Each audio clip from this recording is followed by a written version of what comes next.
It's a very polarizing issue. Some people are like, if you support oil and gas, you hate the turtles and you're going to hell.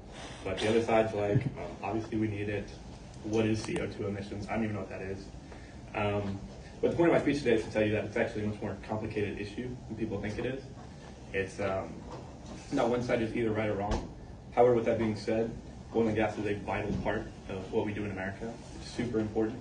And it's also not as bad as you think it is. And that just doesn't go for oil and gas, but the industry as a whole. So I'm going to start with a quick question for the entire room. If anybody can name one thing that they use every day that doesn't require oil and gas to use or didn't require oil and gas to make, they will earn a crisp high five post-speech. One thing. Can you guys say that again, please? One thing that they use every day that requires oil and gas to use or requires oil and gas to make. My shampoo. Go for it. This water bottle right here.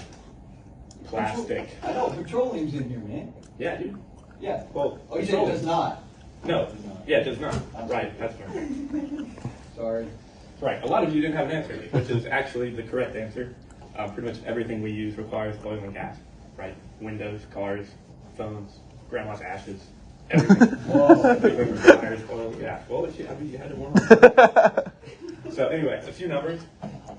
We burn 19,000 barrels a day. That was last year.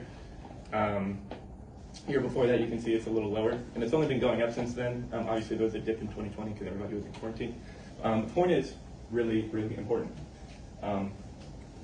So leading off of that, our energy expenditures are only going up, and you can see in the graph right there, petroleum is top dog, right? It's only going to go up, and we're only going to need more.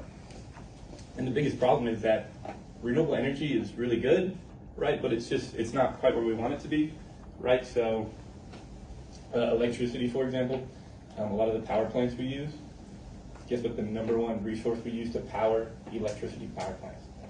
Oil and gas, right? So it's like, oh, but why can't we just, switch to electricity? Well, we're trying, but you need oil and gas for that.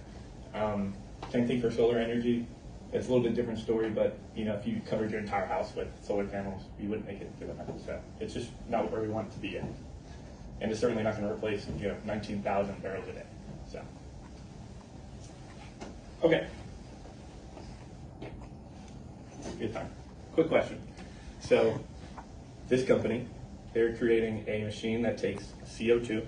They suck it out of the atmosphere, 250 million metric tons of CO2. It's like the equivalent of taking 5 million cars off the road every year. They're taking it in, taking it out of the atmosphere, and actually turning a non-renewable resource into a renewable resource.